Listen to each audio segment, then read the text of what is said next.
Friends, welcome to Tamil brain India channel. So இதில் நம்ம computer programming தமிழில் என்ன பார்த்துட்ருக்கோம் அப்படின்னா மென் ஸ்டாக் டெவலப்மெண்ட் பற்றி ஒரு சீரீஸ் பார்த்துட்ருக்கோம். ஸோ இதில் ஃபஸ்ட்டு நம்ம ஒரு எக்ஸ்பிரஸ் ஜேஎஸ் யூஸ் பண்ணி எப்படி ஒரு ப்ராஜெக்டை கான்ஃபிகர் பண்ணுறது அப்படிங்கிறது தான் இந்த வீடியோவில் பார்க்க போகிறோம். ஓகேவா? ஸோ ஃபஸ்ட் இதுக்கு நம்ம ஒரு மேங்கோ டிபி நம்ம இன்ஸ்டால் பண்ணிக்கணும். அந்த மேங்கோ டிபி நம்ம சிஸ்டமில் இல்லாதவங்க அதை இன்ஸ்டால் பண்ணிக்கணும். அது எப்படி பண்ணுறதுன்னு நம்ம பார்க்கலாம். ஸோ முதல்ல ப்ரௌசரில் போயிட்டு மேங்கோ டிபி இன்ஸ்டால் பண்ணுறதுக்கு பார்த்தீங்கன்னா மேங்கோ டிபி நார்மலாக கூகுளில் பண்ணிங்கனாலே வரும். இந்த லிங்க் கூட நான் டிஸ்கிரிப்ஷனில் கொடுக்குறேன். ஸோ அதில் மேங்கோ டிவியில் போய் கம்யூனிட்டி சர்வருங்கிறத டவுன்லோட் பண்ணிக்கோங்க. சரியா? ஸோ டவுன்லோட் பண்ணிவிட்டு அது நமக்கு சிஸ்டமில் டவுன்லோட் ஆயிரும் ஆட்டோமேட்டிக்காக. எங்கே ஆயிருக்குன்னா ப்ரோக்ராம் ஃபைல்ஸ் நம்ம நார்மலாக டவுன்லோட் ஆயிருக்கும், அதை இன்ஸ்டால் பண்ணிக்கோங்க. இன்ஸ்டால் பண்ணி முடிச்சோடனே அது ஆட்டோமேட்டிக்காக நார்மல் ப்ரொசீஜர் தான் இன்ஸ்டால் பண்ணுறதுக்கு. அது எல்லாருக்கும் தெரியும். அது நார்மலாக நாங்கள் கிளிக் பண்ணி நெக்ஸ்ட்டுன்னு போனீங்கன்னா இன்ஸ்டால் ஆகிடும். ஸோ எங்கே ஆகும் அப்படின்னா சி ப்ரோக்ராம் ஃபைல்ஸில் மேங்கோ டிபி அதுக்குள்ளாடி சர்வர் 8.0 நம்ம இது வேர்ஷன் அப்படி ஆயிருக்கும். ஸோ இப்போ அதுக்குள்ள ஓப்பன் பண்ணிட்டு இந்த பின் ஃபோல்டரை ஓப்பன் பண்ணிக்கோங்க. ஸோ இதை இந்த ஃபோல்டரில் போயிட்டு இந்த பாத்தை நீங்கள் அப்படியே காப்பி பண்ணிட்டு அந்த பாத்தை நம்ம என்விரான்மெண்ட் வேரியபிளில் ஆட் பண்ணணும். ஸோ அந்த பாத்தை நீங்கள் காப்பி பண்ணிக்கோங்க. பண்ணிட்டு சிஸ்டமோட என்விரான்மெண்ட் வேரியபிள் ஓப்பன் பண்ணிக்கோங்க. என்விரான்மெண்ட் வேரியபிள் போயிட்டீங்கன்னா அதில் போயிட்டு இங்கே ஒரு பாத் இருக்கும், சிஸ்டம் வேரியபிள்ஸ்களோட ஒரு பாத் இருக்கும். ரெண்டுலையுமே நீங்கள் எடிட் கொடுத்து ஒரு நியூ கிளிக் பண்ணீங்கன்னா இது ஒரு லைன் வரும். இதில் நான் ஆல்ரெடி ஆட் பண்ணியிருக்கேன். இதே மாதிரி நீங்கள் ஆட் பண்ணிக்கோங்க. இது மாதிரி மேலேயும் ஆட் பண்ணிக்கோங்க, இங்கேயும் ஆட் பண்ணிக்கோங்க. ஸோ ஆட் பண்ணிவிட்டு முடிஞ்ச ஒரு சிஸ்டம் ரீஸ்டார்ட் கூட பண்ணிடுங்க. ஸோ இப்போ மேங்கோ டிபி இன்ஸ்டால் ஆயிரும். அடுத்தது மேங்கோ டிபி நம்ம சிஸ்டம்ல யூஸ் பண்ணதுக்கு ஒரு மேங்கோ டிபி காம்பஸ்னு ஒன்று யூஸ் பண்ணுவோம். ஸோ அந்த சாஃப்ட்வேரோட லிங்க்கும் நான் கொடுக்குறேன். அந்த காம்பஸ் சாஃப்ட்வேரை நம்ம இதே மாதிரி இந்த வெப்சைட்ல போயிட்டு டவுன்லோட் பண்ணிக்கோங்க. ஓகேவா? டவுன்லோட் பண்ணி இதையுமே நார்மலாக இன்ஸ்டாலேஷன் ஃபார்மேட் தான். நீங்கள் நெக்ஸ்ட் கொடுத்து இன்ஸ்டால் பண்ணீங்க அப்படின்னா இந்த மேங்கோ டிபி காம்பஸ் அப்படிங்கிற சாஃப்ட்வேர் இப்படி ஓப்பன் ஆகும். ஓகேவா? ஸோ ஓப்பன் ஆனோடனே ஸோ இதில் பார்த்தீங்கன்னா இந்த ப்ளஸ் சிம்பிளை கிளிக் பண்ணீங்கன்னா இதே மாதிரி நியூ டிபி நம்ம கிரியேட் பண்ணிக்க முடியும். ஆல்ரெடி கிரியேட் பண்ணி வச்சிருக்கேன். ஸோ கிரியேட் பண்ணி சேவ் கொடுத்தீங்கன்னா அது கிரியேட் ஆகிடும். கிரியேட் ஆனப்போ அதில் கனெக்ட் கொடுத்தீங்கன்னா அது கனெக்ட் ஆகிடும். கனெக்ட் ஆன உடனே இதுக்குள்ளே நம்ம டேட்டா பேஸை கிரியேட் பண்ணிக்கலாம். எப்படின்னா இதில் மறுபடியும் ப்ளஸ் சிம்பிளை கிளிக் பண்ணிங்கன்னா நம்ம என்ன டேட்டா பேஸ் கிரியேட் பண்ண போகிறோமோ அந்த டேட்டா பேஸோட நேம் இதில் கொடுக்கணும். ப்ளஸ் அது உள்ள ஏதாவது ஒரு டேபிள் நேம் நம்ம கொடுத்துக்கலாம். ஸோ ஆல்ரெடி நம்ம இப்போ ஸ்டூடெண்ட்னு பண்ண போகிறோம்னா ஸ்டூடெண்ட்னு ஒரு டேட்டா பேஸ் ஜஸ்ட் இதில் ஸ்டூடெண்ட் இப்போ என்ன வைக்கிறேன்னா நான் ஆல்ரெடி ஸ்டூடெண்ட் ஒன்று வச்சுருக்கிறேன். அதனால இதை ஸ்டூடெண்ட் இன்ஃபோ அப்படின்னு நான் வைக்கிறேன். உள்ள நான் ஸ்டூடெண்ட்ஸ்னு ஒரு டேபிள் வச்சுருக்கிறேன். சரி, ஸ்டூடெண்ட்ஸ் கிரியேட் கொடுத்தீங்கன்னா எனக்கு ஸ்டூடெண்ட் இன்ஃபோன்னு ஒரு டேட்டா பேஸ் கிரியேட் ஆயிடுச்சு, ஸ்டூடெண்ட் வந்துருச்சு. சரி, இப்போ இந்த லோக்கல் ஹோஸ்ட்ல நான் இதை கிரியேட் பண்ணிட்டேன். இந்த மேங்கோ டிபியில் பார்த்தீங்கன்னா இந்த காம்பஸ் யூஸ் பண்ணி நம்ம கிளஸ்டர், அதாவது கிளவுட் டேட்டா பேஸ் கூட கனெக்ட் பண்ண முடியும். ஃப்ரீயாகவே அவங்க 512 MB வரைக்கும் ஒரு கிளவுட் டேட்டா பேஸ் ப்ரொவைட் பண்ணுறாங்க. ஸோ அது எப்படி கனெக்ட் பண்ணுறது எல்லாமே நான் இன்னொரு வீடியோவில் சொல்கிறேன். இதில் சொன்னால் டைம் ஆகிடும். நான் இன்னொரு வீடியோ தனியாக சொல்கிறேன். இப்போதைக்கு நம்ம லோக்கல் ஹோஸ்ட்லேயே இதை கனெக்ட் பண்ணிக்கலாம். ஸோ லோக்கல் ஹோஸ்ட்ல கனெக்ட் பண்ணிட்டு ஸோ நம்ம பண்றதுக்கு நம்ம கிரியேட் பண்ணியாச்சு டேட்டா பேஸை. ஸோ அடுத்தது என்ன அப்படின்னா நம்ம மேங்கோ நம்ம ஒரு ப்ராஜெக்ட் செட்டப்புக்கு எப்படி பண்றதுன்னு சொல்லி பார்க்க போறோம். இதை எப்படி வச்சிடலாம், திரும்ப நம்ம தேவைப்படும் போது யூஸ் பண்ணிக்கலாம். அடுத்தது இது பண்றதுக்காக நம்ம இப்போ என்ன பண்ண போறோம் அப்படின்னா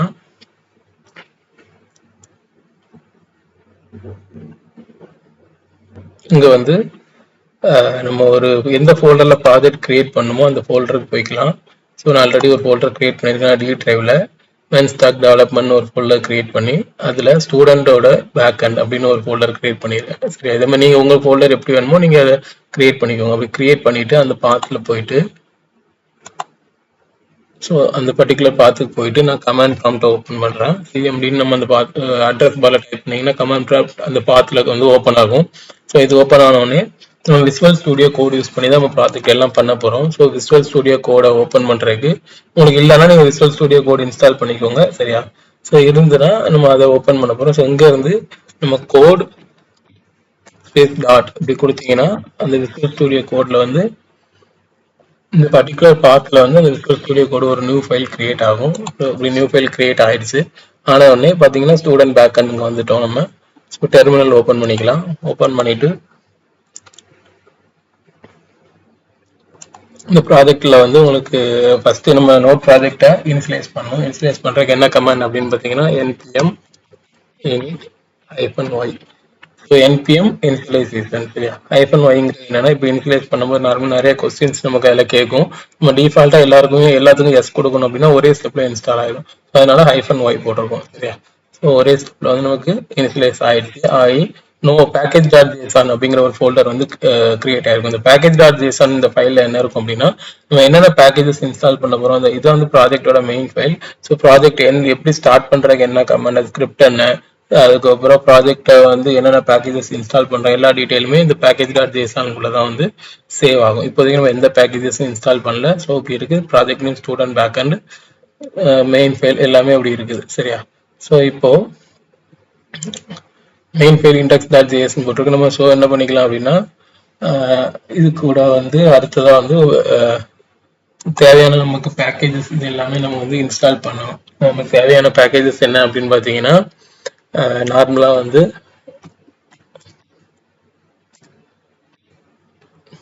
எக்ஸ்பிரஸ் அதுதான் வந்து நம்ம ஃப்ரேம்வொர்க் யூஸ் பண்ண போறோம்.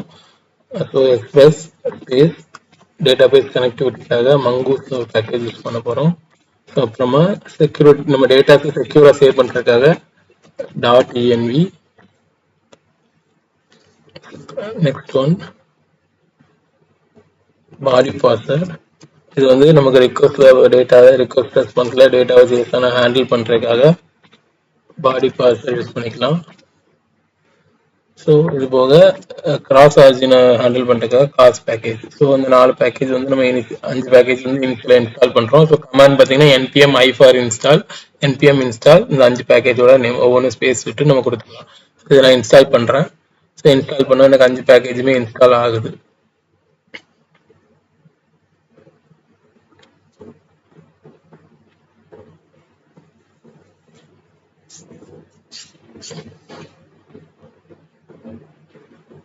இன்ஸ்டால் ஆயிடுச்சு ஓகேவா. 5 பேக்கேஜ் இன்ஸ்டால் ஆயிடுச்சு. இப்போ வந்து இன்ஸ்டால் ஆன அப்புறம் பேக்கேஜ் டாட் ஜேசன்ல பார்த்தீங்கன்னா நம்ம கொடுத்த 5 பேக்கேஜ் இன்ஸ்டால் ஆயிருக்கு, டிபெண்டன்சி வந்துருக்குது சரியா. ஸோ அப்புறம் அதோட டீட்டெயில் எல்லாமே இந்த பேக்கேஜ் லாக் டாட் ஜேசன்ல இருக்கும். என்னென்ன பேக்கேஜ் இன்ஸ்டால் பண்ணியிருக்கோம் எல்லா டீட்டெயில்ஸுமே இங்கே இருக்கும் ஓகேவா. அதோட ஃபங்க்ஷனாலிட்டி எல்லாமே இந்த நோட் மாடியூல்ஸ்குள்ள வந்து சேவ் ஆயிருக்கும். ஸோ இது கிரியேட் பண்ணிட்டோம். இப்போ நம்ம ரன் பண்றதுக்காக ப்ராஜெக்ட்டுக்கு வந்து நம்ம ஒரு ஃபைல் கிரியேட் பண்றோம். மெயின் சர்வர் ஃபைல், அது server.js, app.js, index.js என்ன நேம் வேணாலும் வச்சுக்கலாம். நம்ம வந்து server.js வச்சுக்கிறோம். ஸோ ஒரு ஃபைல் கிரியேட் பண்றோம். இது சர்வர் கோட் இதுல போடுவோம். இதோட ஃபோல்டர் ஸ்ட்ரக்சர் எப்படி இருக்கும் அப்படின்னு பாத்தீங்கன்னா ஸோ init.y கொடுத்து நம்ம இன்ஸ்டால் பண்ணியாச்சு. தேவையான பேக்கேஜஸ் இன்ஸ்டால் பண்ணிட்டோம். நோட்மேன் இன்ஸ்டால் பண்ணணும். நோட்மேன் எதுக்காக நான் கடைசியாக சொல்றேன். மற்ற பேக்கேஜஸ் இன்ஸ்டால் பண்ணிட்டோம். ப்ராஜெக்டோட ஸ்ட்ரக்சர் எப்படி இருக்கும் பார்த்தீங்கன்னா இப்படிதான் இருக்கும். Note modules .env, server.js, package.js, config உள்ள டேட்டாபேஸோட கான்ஃபிக், அப்புறம் மாடல்ஸ், ரூட்ஸ், இது போக கண்ட்ரோலர்ஸ் கூட இருக்கும். ஸோ இதுதான் ஜெனரல் பேக்கேஜ். இதுல நம்ம ரூட்ஸ் மாடல்ஸ்லாம் அடுத்த வீடியோஸ்ல பார்க்கலாம். இப்போ இதுல என்னன்னா நார்மலா எப்படி ஒரு டேட்டாபேஸ் கனெக்ட் பண்றீங்க, ப்ராஜெக்டை ஸ்டார்ட் பண்றது, இது வரைக்கும் மட்டும் இந்த வீடியோல பார்க்கலாம். இப்போ என்ன நம்ம கிரியேட் பண்ணணும் அப்படின்னு பார்த்தீங்கன்னா ஒரு கான்ஃபிக் அப்படிங்கிற ஒரு ஃபோல்டர் கிரியேட் பண்ணணும் டேட்டாபேஸ் கான்ஃபிக்காக. நோட் மாடியூல்ஸ் ஆல்ரெடி இருக்குது. அதுக்கப்புறமா server.js நம்ம கிரியேட் பண்ணிட்டோம். .env கிரியேட் பண்ணோம். அப்புறம் இந்த ஃபோல்டருக்குள்ள சப் ஃபைலா வந்து db.js. ஸோ இதுதான் பண்ண போறோம். மற்றதெல்லாம் அடுத்தடுத்த வீடியோஸ்ல பார்க்கலாம். இப்போ நம்ம என்ன போறோம், அந்த ப்ராஜெக்ட்டுக்கு போயிடலாம்.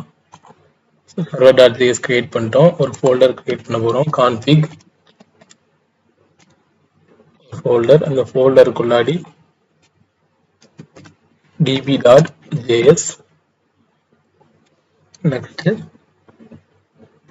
ஒரு .env அப்படின்னு ஒரு ஃபைல் கிரியேட் பண்ணோம். இது எதுக்காகனா நம்ம செக்யூர்டான ஒரு சென்சிட்டிவான டேட்டாஸ் எல்லாத்தையுமே இந்த ப்ராஜெக்ட்ல நம்ம டைரக்டா கோட்ல யூஸ் பண்ணக்கூடாது. யூஸ் பண்ணா அந்த ஹேக்கர்ஸ் வந்து எடுத்துக்க வாய்ப்பு இருக்கு. அதனால இந்த .env ஃபைல ஸ்டோர் பண்ணி அந்த ஃபைல் மூலமா அதை வந்து வெளியே ஆக்சஸ் பண்ணுவோம். டைரக்டா அதை அங்க யூஸ் பண்ண மாட்டோம். அதுக்காக தான் இந்த .env. ஸோ இது எல்லாமே நம்ம கிரியேட் பண்ணிட்டோம். மாடல்ஸ், ரூட்ஸ் எல்லாமே நம்ம அடுத்த இதுல வந்து பார்த்துக்கலாம். ஸோ இப்போதைக்கு இதை மட்டும் கிரியேட் பண்ணியிருக்கோம். ஸோ நெக்ஸ்ட் வந்து டேட்டாபேஸ் கனெக்டிவிட்டிக்காக எப்படி வந்து அதை நம்ம பண்றது அப்படின்னா அதுக்குள்ள கோடு தான் நம்ம இதில் கொடுத்துருக்கோம். நம்ம வந்து டிபிக்குள்ள config.jsன்னு ஒன்று கிரியேட் பண்ணோம். ஸோ அதில் தான் வந்து நம்ம என்ன பண்ண போறோம் அப்படின்னா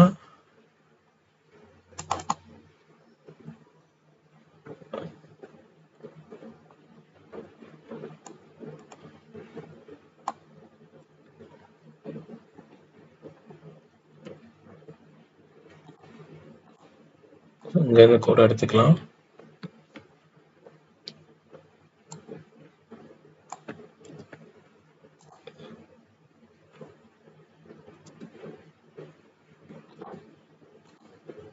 இதில் db.js குள்ளாடி இந்த db செட்டப்குள்ள கோடை வந்து பேஸ்ட் பண்ணிடுறேன். இதில் என்ன இருக்குன்னு பார்த்தீங்கன்னா மங்கூஸ் நம்ம பேக்கேஜ் டேட்டாபேஸ் கனெக்டிவிட்டிக்காக மங்கூஸ் பேக்கேஜ், அப்புறம் .envலேருந்து நம்ம வந்து அந்த டேட்டாபேஸோட URI வந்து எடுக்க போகிறோம். அது நம்ம MongoDBலேருந்து எடுக்கணும். அது எப்படின்னு சொல்கிறேன். இப்போ அதுக்காக ஒரு ஃபங்க்ஷன் எழுதுறோம். Const connect DB equal to இது ஒரு அசிங்க்ரோனஸ் ஃபங்க்ஷன். ஸோ இதுக்குள்ளாடி டிபி கனெக்ட் பண்ணுறதுக்கான கோட் மங்கூஸ் டாட் கனெக்ட் டிபியோட URI, அதாவது ஒரு URI நமக்கு கிடைக்கும் MongoDBலேருந்து. அந்த URI கொடுத்துட்டோம்னா டேட்டாபேஸ் கனெக்ட் ஆயிரும். ஸோ இது சக்ஸஸ் ஆயிடுச்சுன்னா நமக்கு டேட்டாபேஸ் கனெக்டட் MongoDB கனெக்டட் அப்படிங்கிற ஒரு மெசேஜ் வரும். இல்லைன்னா என்ன ஏதாவது எரர் வந்துச்சுன்னா அந்த எரர் மெசேஜ் வந்து இங்கே த்ரோ ஆகும். ஸோ இதுதான் வந்து MongoDB வந்து செட்டப் வந்து இந்த கோடுமே நான் உங்களுக்கு வந்து டிஸ்கிரிப்ஷன்ல கொடுக்குறேன். சரியா? ஸோ செட்டப் போன கோடு எழுதியாச்சு db.jsல. ஸோ நெக்ஸ்ட் நம்ம என்ன அப்படின்னு பார்த்தீங்கன்னா சர்வர் செட்டப் பண்ண போகிறோம்.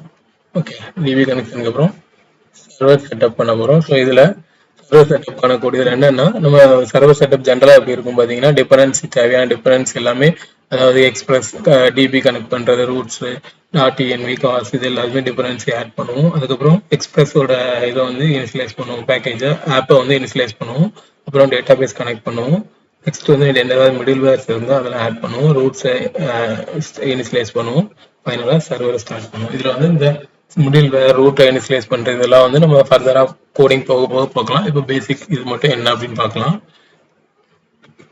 இதுக்கான கோடுமே நான் இதில் வச்சு அந்த இதில் இருக்குது. நான் உங்களுக்கு இதையுமே டிஸ்கிரிப்ஷனில் கொடுப்பேன். இந்த கோடை வந்து நம்ம இங்கேருந்து எடுத்துக்கலாம். ஸோ இது அப்படியே வந்து server.jsல போட்டுக்கலாம்.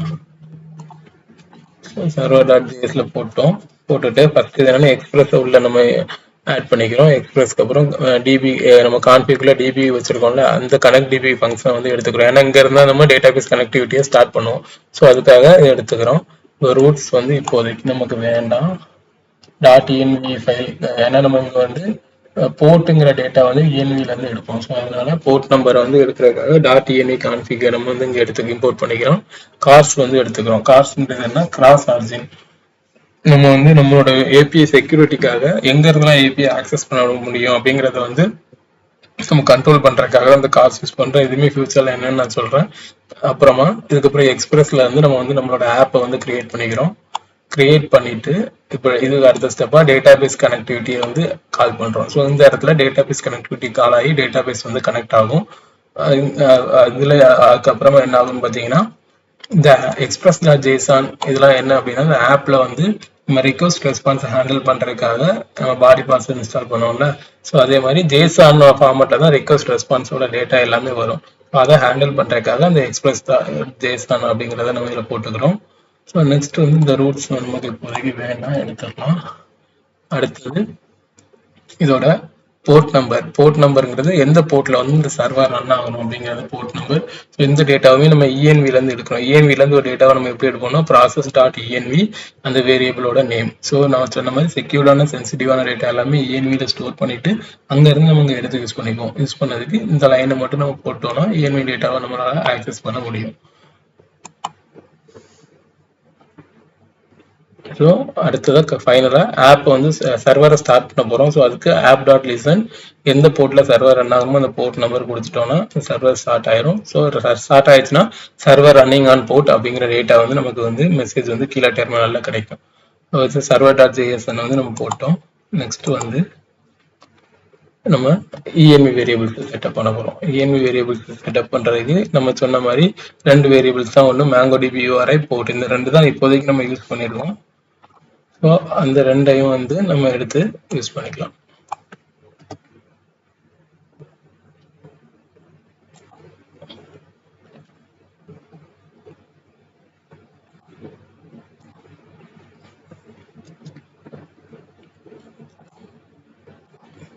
env இதை பேஸ்ட் பண்ணிக்கலாம். ஸோ போர்ட் 5000 இருக்கும். MongoDB URI வந்து நம்மளோட MongoDB URI வந்து நம்ம இங்கேருந்து எடுத்துக்கலாம். இதை ஜஸ்ட் நீங்கள் இப்படி காப்பி பண்ணி காப்பி கனெக்ஷன் ஸ்ட்ரிங்னு எடுத்தீங்கனாலே இந்த இது வந்துடும். லோக்கல் ஹோஸ்ட் 27017 வந்துடும். ஸோ நம்மளோட இதோட நேம் வந்து ஸ்டூடெண்ட் இன்ஃபோ. ஓகேவா? ஸோ இங்க இருக்கிறதுல நம்ம என்ன பண்ணிக்கலாம்னா, இதுலயே அப்படியே டு டூஸ்க்கு பதிலாக என்ன போட்டுக்கலாம்னா, நம்மளோட கலெக்ஷனோட நேமை கொடுத்துக்கலாம், ஸ்டூடெண்ட் இன்ஃபோ. ஓகே, அவ்வளோதான். .me கிரியேட் பண்ணிட்டோம். இப்போ நம்மளோட பேசிக் செட்டப் எல்லாமே கிட்டத்தட்ட பண்ணிட்டோம். எப்படி ரன் பண்றது அப்படின்னு பார்த்தீங்கன்னா, இதுக்கு நம்ம பேக்கேஜ் டாட் ஜேசான்ல ஸ்கிரிப்ட்னு ஒரு இது இருக்கும். ஸோ இதில் தான் வந்து நம்ம எப்படி ரன் பண்ணுறதுன்னு எழுதுவோம். இப்போ இதில் நான் ரன் பண்ணுறதுக்கு ஸ்டார்ட்ங்கிற ஒரு கமாண்ட் வந்து நான் போடுறேன்.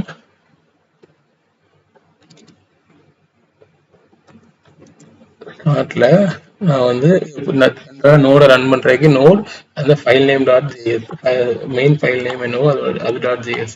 ஸோ மெயின் ஃபைல் நேம் நமக்கு வந்து என்னன்னு பார்த்தீங்கன்னா சர்வர் டாட் ஜேஎஸ் தான் வந்து நம்ம மெயின் ஃபைல். ஸோ இது பண்ணிட்டோம். இப்போ இதை எப்படி ரன் பண்ணுறது அப்படின்னா, இங்கே வந்துட்டு npm ஸ்டார்ட், ஏன்னா இந்த ஸ்டார்ட்னு தான் நம்ம கொடுத்துருக்கோம், சரியா? ஸோ ஸ்டார்ட்னு கொடுத்தோம்னா அதுக்கு வந்து 2 ஸ்டார்ட் ஆயிடுச்சு. இது ஒரு சில எரர் வருது. 5000 ஆல்ரெடி இன் யூஸ்னு வருது. அப்போ நம்ம போர்ட் நம்பர் 5000 ஆல்ரெடி யூஸ்ல இருக்கு. நம்ம என்ன பண்ணிக்கலாம்னா envல இதை வந்து ஒரு 6000 மாத்திக்கலாம். வேற ஒரு ப்ராஜெக்ட் வந்து 5000 ரன் ஆகிட்டு இருக்கு. இப்போ பாத்தீங்கன்னா டேட்டாபேஸ் கனெக்ட் ஆயிடுச்சு, சர்வர் லிசன் பண்ண ஸ்டார்ட் பண்ணியாச்சு. இதுதான் வந்து 6000ங்கிற போர்ட்ல வந்து லிசன் ஆகுது. மேங்கோ டிபி நமக்கு கனெக்ட் ஆயிடுச்சு. இது எப்படின்னா சர்வர் டாட் ஜேஎஸ் பார்த்தீங்கன்னா புரியும். ஸோ இப்படி இது ரன் ஆகிடு, இதுதான் ரன் ஆகும். ஃபர்ஸ்ட் ரன் ஆகும்போது நம்ம கனெக்ட் டிபி கொடுத்ததுனால இந்த கான்ஃபிக்ல இருக்க டிபி டாட் ஜேஎஸ்ங்கிற ஃபைல் வந்து கால் ஆகி அதில் இருக்க டேட்டாபேஸ் கனெக்டிவிட்டி ரன் ஆகும். ஸோ சேம் டைம்ல இது வெயிட் பண்ணாது. ஏன்னா வந்து நம்ம இது வந்து அசிங்க்ரோனஸா இருக்கிறதுனால இது வந்து நம்ம அசிங்க்ரோனஸ் ஆப்ரேஷனுக்கு சப்போர்ட் பண்ணும். ஸோ இது ரன் ஆகிட்டு இருக்குது. அடுத்தடுத்த கோட் எக்ஸிக்யூட் ஆகி சர்வர் ரன்னிங் ஆன் போர்ட் 6000 அப்படிங்கிறது வந்துருச்சு. அதுக்கு இடையில நமக்கு வந்து டேட்டாபேஸ் கனெக்ட் ஆகி ஃபைனலா டேட்டாபேஸ் கனெக்டடுங்கிற லைன் வந்து இந்த லைன் வந்து பிரிண்ட் ஆயிருக்கு, சரியா? ஸோ இப்போ நமக்கு டேட்டாபேஸ் கனெக்ட் ஆயிடுச்சு, சர்வரும் ஸ்டார்ட் ஆயிடுச்சு. பேசிக் செல் இது வந்து முடிஞ்சது. ஓகேவா? ஸோ இதுதான் வந்து பேசிக்கா செட்டப் எப்படி பண்றது அப்படிங்கறது வந்து இப்போதைக்கு இந்த வீடியோல பார்த்துருக்கோம். அடுத்த வீடியோல நோட் மேன் அப்படிங்கிற பேக்கேஜ் எதுக்காக யூஸ் பண்றோம், நம்ம பேசிக்கா ஒரு கிரட், அதாவது ரெஸ்ட் ஏபிஐஸ் யூஸ் பண்ணி ஒரு கிரட் எப்படி பண்றது அப்படிங்கிறது எல்லாமே அடுத்த வீடியோல பார்க்கலாம். இந்த வீடியோ உங்களுக்கு பிடிச்சிருக்கும்னு நினைக்கிறேன். இது யாருக்கெல்லாம் யூஸ்ஃபுல்லா இருக்கும்னு நீங்க நினைக்கிறீங்களோ, யாரெல்லாம் இதை படிக்கணும்னு நினைக்கிறீங்களோ அதை எல்லாத்துக்குமே நீங்க இதை வந்து ஷேர் பண்ணுங்க. இந்த வீடியோ பிடிச்சிருந்தா லைக் பண்ணுங்க, மறக்காம நம்ம சேனலை வந்து சப்ஸ்கிரைப் பண்ணுங்க. இதுல ஏதாவது டவுட்ஸோ ஏதாவது இருந்தா கூட நான் டிஸ்கிரிப்ஷன்ல வந்து என்னோட நம்பர் கொடுக்குறேன், அதுக்கு வந்து கான்டாக்ட் பண்ணுங்க, இல்ல கமெண்ட்ஸ்ல கேளுங்க, நான் ரிப்ளை பண்றேன். யாராவது இது ஆன்லைன் கோர்ஸ்ல இந்த Node.js படிக்கணும், இன்னும் இன்டராக்டிவா வந்து டவுட்ஸ் கேட்டு படிக்கணும் அப்படிங்கும்போது நீங்க வந்து நான் வீக்கெண்ட்ஸ்ல வந்து ஆன்லைன் கிளாஸஸ் கூட கண்டக்ட் பண்றேன், சாட்டர்டே சண்டேஸ். ஸோ அதுக்கு ஆன்லைன் கிளாஸ்ல ஜாயின் பண்ணணும்னு நினைக்கிறவங்க அதுக்கு கால் பண்ணுங்க, என் நம்பருக்கு கால் பண்ணுங்க, கிளாஸ்ல ஜாயின் பண்ணிக்கோங்க. மற்றபடி என்ன டவுட் இருந்தாலும் கமெண்ட்ல பண்ணுங்க. வீக் டேஸ்ல கால் பண்ணாதீங்க, வீக் டேஸ்ல நான் வந்து கொஞ்சம் பிஸியா இருப்பேன் ஒர்க்ல. ஸோ வீக் டேஸ்ல அப்படி கால் பண்ண நினைக்கிறவங்க ஈவினிங் ஒரு 8க்கு மேல கால் பண்ணுங்க. மற்றவங்க எல்லாமே வந்து சாட்டர்டே சண்டே எப்போ கால் பண்ணாலும் நான் வந்து அவைலபிளா இருப்பேன். தேங்க்யூ.